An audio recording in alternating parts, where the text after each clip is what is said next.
Welcome, ladies and gentlemen, to the podcast. I have none other than the man himself, Anthony Trucks. Welcome.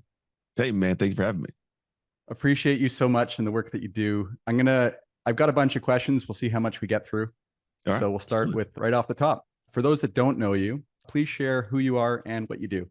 Oh, man, who I am and what I do. I'm a man of faith. I'm a man of God. I'm a husband. I'm a father. I'm a coach, speaker. I'm an author. I teach people how to do the dark work so they can optimize their identity for peak performance and show up to defining moments in their life with a dark work mentality of, I have done too much work in the dark to lose in the light. So I deliver that message to the world through coaching, speaking, consulting. It's pretty awesome. Amazing. The next question I have is, what do you love most about the work that you do? To be honest, I'm genuine. People talk about this all the time, but I genuinely love having the feeling of going, something I did that I experienced that sucked, like it was bad in life, right? Taught me a lesson I could pass on that somebody could have great success with and avoid the headache that I went through or climb out of the hole they're in. And that's the unique thing, man, to have some of value in the world. I think we all desire to be desired.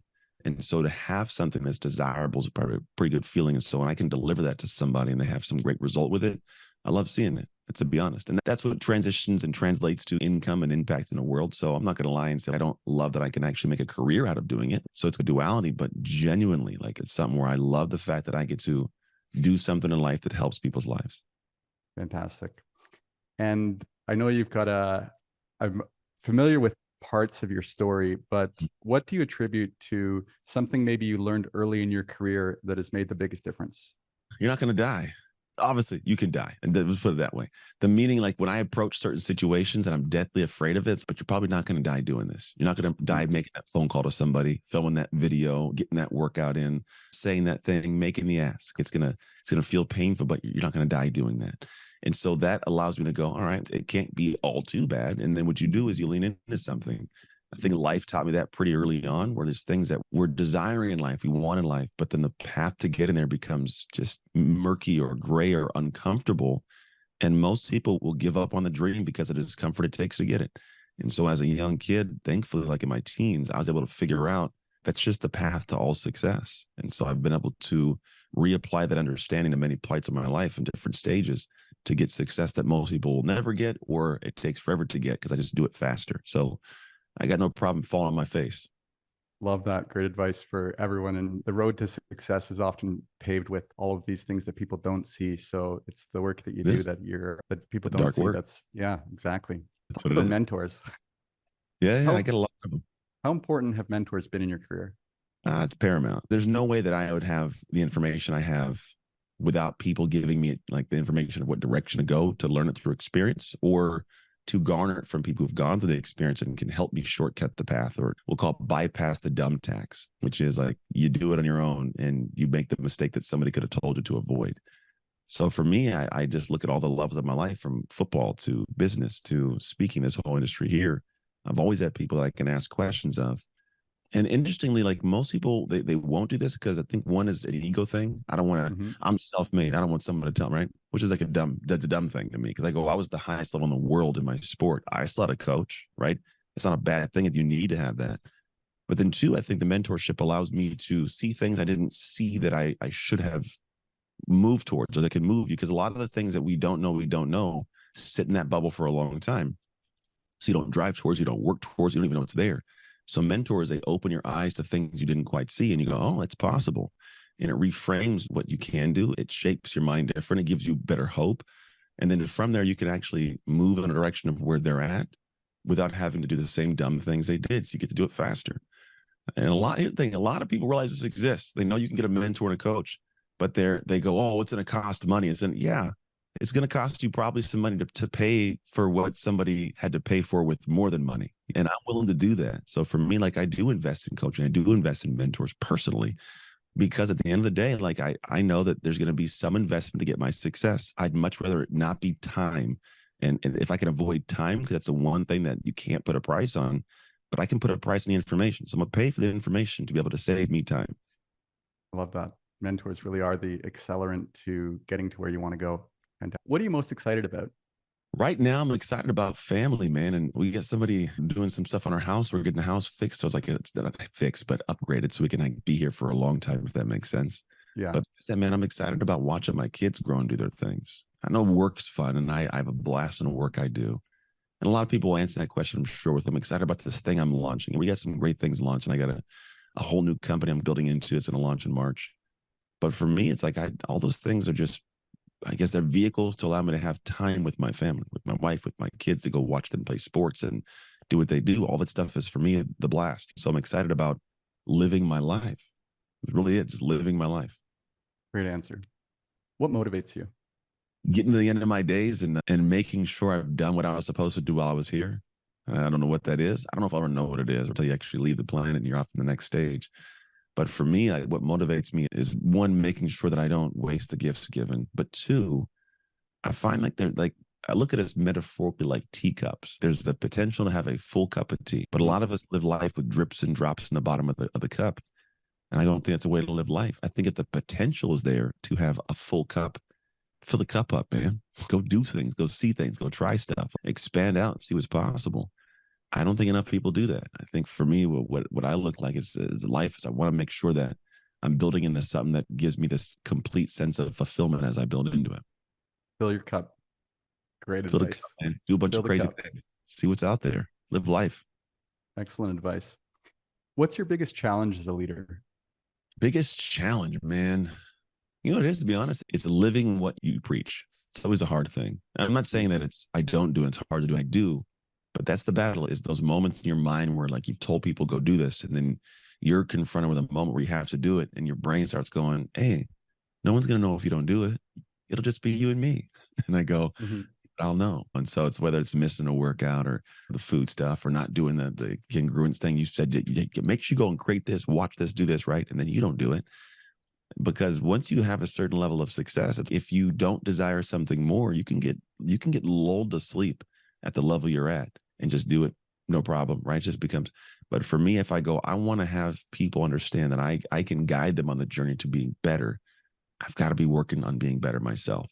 So that's usually for me the biggest battle, personally, internally. But it's a mini battle every day. It's do I get up when the alarm goes off? It's, do I eat that? Do I go there? Do I say that? These little things, they come into play, and it's the individual mini battles throughout the day I have to fight. That's so true. Those small wins, right? They All of just them. stack up. Yeah. Yeah. And then when you overcome them, you feel super congruent. I think it's in my business, what I do, it's actually easier to sell. It's easier to speak, easier to talk. It's easier to do the things because I know I'm congruent. Like I can talk to you at the top of my lungs. You're not going to come in the room and go, you said this, but look, I saw you did this. That won't happen for me. So I can be out there broad sharing my message. I think some people have that imposter syndrome feeling. I don't know if I can. You just didn't do enough dark work. You didn't do enough things in the background that nobody saw you do. So you know that you have an issue. You know you're incongruent, but you don't tell anybody. But the way you tell us is by not pushing at a broad, huge push. Perfect. How do you prioritize what's most important? Man, it goes in my calendar. I'm literally looking at it right here. It's all color coded on the side. It's always in my peripheral. You will literally schedule what's important. That's just the truth of it. When they'll go, oh, family's important. Show me in your calendar where it's there. Because I bet you got your meeting at 5 o'clock there, and then 1 to 2 o'clock, they're all in there. But there's not the date day with your wife. There's not time with your kids. There's no when you're doing certain things. For me, I think it's for most people who are structured, they do a good job with their calendar. It's the one thing that I find is like gives me peace, because also it'll just say done for the day. And then I just know I'm not going to work. I'm going to life. So it's pick my kids up and take them here and do this and coach their teams. But it's in my calendar. Like it's there. And so when I look at people and I see them go, oh, what's important? Like that's how I do it. I put it in my calendar and I make sure it's there. So that if you were to come and go, who's Anthony as a person? You could see who I am. I love that. The calendar, one look is I know everything I need to know about how you prioritize. Yeah, for sure. 100% can. Yeah, I got paper and digital. You'll understand the man I am based on what's in that calendar. I imagine it's full of different colors, and I got a crazy calendar too. About 8 different colors. Yeah. Green, blue. Yeah, it's all there. Yeah. I love talking about books. What are some of your favorites? Oh, man, I got a lot of good like to read. Simple ones are usually the ones that I like the most. I love the book, Outwitting the Devil. It is by Napoleon Hill. It's a great conversation. It's very interesting how with the times it is. Man's Search for Meaning, Viktor Frankl, Stephen Covey said it's The Alchemist is good by Paulo Coelho. Outlier is a good book. Power of Habit by Charles Duhigg, Michael Singer's The Untethered Soul. It's a whole bunch. Like it's just, but the thing is cool is I like to read books that make me frame everything differently of life. And I believe in terms of life is you see life, you experience based on what, right? And if I look at this situation and go, I'm poor, but I have a framing of, but I have health and I can walk, my framing goes, oh, beautiful life, right? But if I go, I'm poor and I have this, then you can have a horrible way. It's just a different framing. So I love when books can take me into a space to make me reframe things different. So I get to operate in a vastly more appreciative and more grateful life. And so I show up to life with a different frame and I'm happy. And so even when things go sideways, that would be somebody else's view, I go, oh, but I can still walk and I still got breath in my lungs. Like it's a good day. I think that the mantra of I am grateful. I ran on the beach yesterday for about 2 miles and I was just clapping I am grateful in like a musical way. I just probably repeated it as long as the walk was. Yeah, gratitude just so important. I agree. We do it every day. My son and I every single day do a whole gratefulness and like gratitude practice every morning. Beautiful. I got one more for you. If you could give advice to your 20-year-old self, what would you say? Oh man. So I'm gonna go back to my 20-year-old self and so you guys understand it. So at 20 years old, I was a sophomore in college. Mm-hmm. I had a son. I was a newborn son. I had just met my biological father, like on the phone. I don't think I met him in person just yet. And so it was a lot all at the same time. And for me, it was just like juggling all of it to try to be the best at everything, athletically, academically, as a father, as a fiance to my wife or my fiance at the time. And so I would probably tell that guy, embrace these moments because they pass. Like my father has since passed away. My son is off at college, living his life, which is awesome. We're in constant contact, but he's not in my home. The football days are gone. Can't play those anymore. My wife and I were married. We're just older now, doing our thing. And so you look back at those moments, and when you're in them, you're like, you just gotta stay alive, but you don't breathe them in. You don't fully like savor it. It's like this amazing soup you just slurp up and get spoon by spoon. But if you just stopped and let the taste like just coat your tongue and just this is a beautiful pocket of life.